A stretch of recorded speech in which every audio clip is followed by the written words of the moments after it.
아버지 원하신다면 이제는 내게서 옮기옵소서. 그러나 오직 당신 뜻대로 되기를 내가 원하나이다. 하늘에 계신 아버지께 외로이 기도하신 주 골고다 언덕 위에서 인간을 위해 죽으셨네. 오 하나님 나의 하나님 어찌 나를 버리셨나이까. 나의 영혼 아버지께 맡기오니 내 영혼 받아주시옵소서.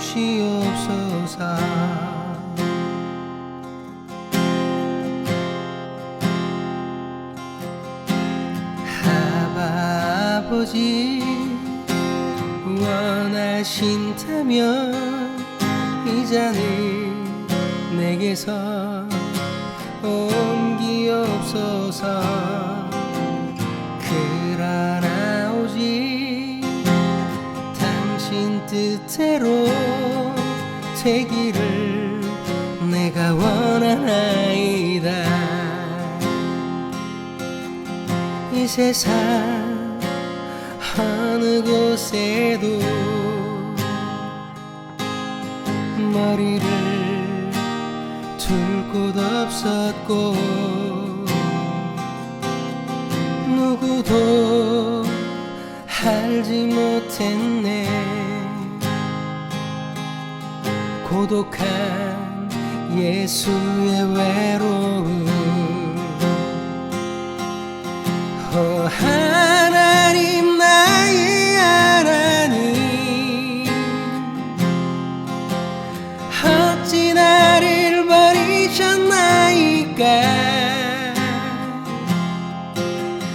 나의 영혼 아버지께 맡기오니 내 영혼 받아주시옵소서.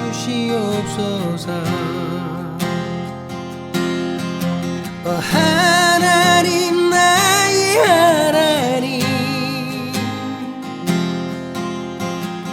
어찌 나를 버리셨나이까. 나의 영혼 아버지께 맡기오니 내 영혼 받아주시옵소서.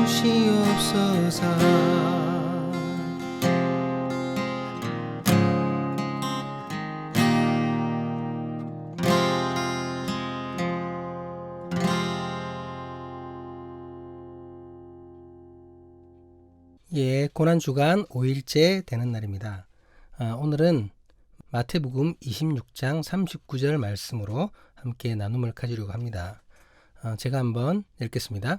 조금 나아가사 얼굴을 땅에 대시고 엎드려 기도하여 이르시되 내 아버지여 만일 할만하시거든 이 잔을 내게서 지나가게 하옵소서. 그러나 나의 원대로 마시옵고 아버지의 원대로 하옵소서 하시고. 오늘은 마태복음 26장 39절의 말씀으로 금요일 아버지의 원대로라는 제목으로 함께 나눔을 가지려고 합니다. 예루살렘에 입성하신 예수님의 금요일 행적입니다. 금요일은 고난주간의 마지막 날입니다. 오늘 예수님께서 죽음을 맞이하시기 때문입니다. 자신의 죽음이 예정되어 있는 금요일 새벽, 주님은 아버지 하나님께 기도하기를 원하십니다. 그래서 제자들과 함께 겟세마네를 찾으셨습니다. 그런데 예수님은 제자들과 함께 하시지 않고 한 곳에 제자들을 남겨둔 채 따로 떨어져서 기도하십니다. 마태복음 26장 38절과 39절 상반절까지 말씀입니다. 이에 말씀하시되 내 마음이 매우 고민하여 죽게 되었으니 너희는 여기 머물러 나와 함께 깨어 있으라 하시고 조금 나아가사 얼굴을 땅에 대시고 엎드려 기도하여 이르시되. 왜 이러셨을까요? 제자들과 함께 올라갔으니 함께 기도하시면 되잖아요. 그런데 주님은 혼자 따로 기도하셨습니다. 성경에는 그 이유에 대해 별다른 언급이 없습니다. 개인적인 생각으로 제자들에게 자신이 고통스러워 하시는, 그렇게 기도하시는 모습을 보여주기 싫어서 아닐까 하고 생각해 봅니다. 제 개인적인 생각입니다. 겟세마네에서 기도하시는 예수님의 모습은 복음서를 통틀어 가장 힘들어하시고 가장 고통스러워하시는 주님의 모습입니다. 결코 이러신 적이 없으신데 예수님은 겟세마네 기도를 통해 3번이나 십자가의 죽음을 피하고자 합니다. 주님은 왜 이렇게 주저하셨을까요? 당신이 직접 말씀하신 대로 이제 십자가에서 죽으심으로 당신의 구주되심을 온 천하에 명백히 밝혀야 하는 이 결정적인 시점에 왜 갑자기 이렇게 망설이시는 것일까요? 우리는 지금 주님께서 완전한 인간으로 아버지 하나님께 기도하고 계신다는 그 사실을 결코 잊어서는 안 됩니다.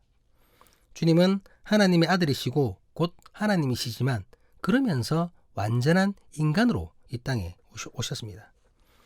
그렇기 때문에 우리는 하나님의 아들이 인간으로서 겪어야 했던 괴로움과 고통, 그 슬픔을 인정하고 이해해야 합니다. 우리가 읽었던 38절 말씀에는 내 마음이 매우 고민하여 죽게 되었으니 라고 기록되어 있습니다.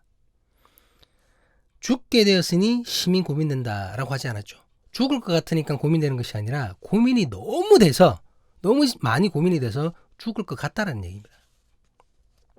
영어 성경은 이 부분을 이렇게 기록하고 있습니다. My soul is sorrowful even to death. 예수님의 마음에 슬픔이 가득 찼다라는 것이죠. 그 슬픔 때문에 죽을 지경에 이르렀다고 말씀하십니다. 이는 극도의 슬픔을 강조하는 표현입니다. 십자가에서 죽는 것 자체가 슬프고 두려운 것이 아니라 예수님께서 감당해야 할 마지막 십자가 사역, 그 사역의 전 과정에서 벌어질 일들이 너무나 주님을 슬프고 아프고 고통스럽게 한다는 것입니다. 앞서 말씀드렸듯이 주님은 완전한 인간으로 오셨습니다. 그렇기 때문에 분명히 인간으로서 겪게 될 그 십자가 처형의 극심한 육체적 고통이 두려우셨을 것입니다. 또한 인간의 죄를 지심으로 말미암아 잠시나마 단절될 수밖에 없는 하나님과의 관계, 그것으로 인한 정신적, 영적 고통이 너무나 슬프셨을 것입니다. 하지만 이것이 전부는 아닐 것입니다. 완전한 인간이신 주님이 인간이기 때문에 생길 수밖에 없는 그 정서적인 비애, 그것 또한 분명히 있었을 것입니다. 이제 죽음을 앞둔 주님은 지난 3년의 시간이 주마등처럼 머릿속을 스쳐 지나갔을 것입니다. 세례 요한에게 세례를 받으셨던 일, 가나 혼인잔치에서의 첫 번째 이적, 물고기 2마리와 보리떡 5개로 행하셨던 5,000명과의 만찬, 산 위에서 전파되었던 천국의 이야기들, 병자들이 나음을 얻고 잃어버린 자들이 회개하며 하나님께로 돌아오는 영광의 그 순간들이 하나하나 모두 생각나셨을 것입니다. 그러면서 이제 곧 자신에게 닥칠 일들, 3년이나 동고동락했음에도 고작 은 30이라는 노예의 가격에 스승인 자신을 팔아버린 가룟 유다의 배신, 그 배신자와 함께 칼과 몽치를 들고 자신을 체포하려 달려들 로마의 병정들, 수제자라는 인간은 겨우 몇 시간 뒤에 철저하게 스승을 부인하게 될 것입니다. 그것도 3번이나. 나머지 제자들은 깨어 기도해 달라는 주님의 부탁을 완벽하게 외면한 채 잠만 자고 있습니다. 그러다가 결국 붙잡히시는 주님을 혼자 놔두고 모두 뿔뿔이 흩어져 도망가 버립니다. 마치 양의 떼가 흩어지는 모습처럼. 언젠가 주님은 제자들을 바라보시며 이렇게 고백하십니다. 여우도 굴이 있고 공중의 새도 거처가 있으되 인자는 머리 둘 곳이 없도다. 고독한 그리스도, 외로운 메시아, 세상 그 누구도 이해하지 못하는 주님의 십자가, 아무도 함께 해주지 않을 다가오는 고난의 시간들, 모든 이들에게서 들어야만 할 고통의 소리, 예수를 십자가에 못 박아라. 세상 모든 죄를 감당하신 예수님을 하나님 아버지마저도 외면하셨습니다.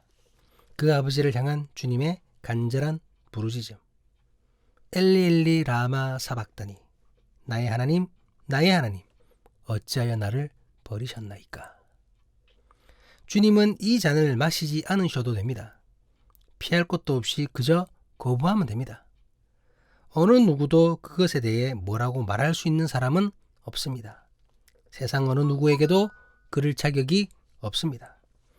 그러나 주님은 이 잔을 피하지 않으셨습니다. 인간으로서 겪어야 했던 고통을 온전히 극복하셨습니다.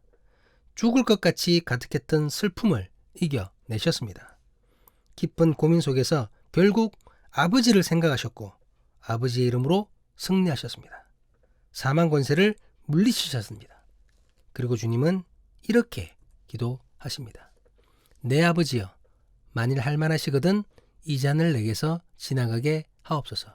그러나 나의 원대로 마시옵고 아버지의 원대로 하옵소서. 기도하시겠습니다. 아멘.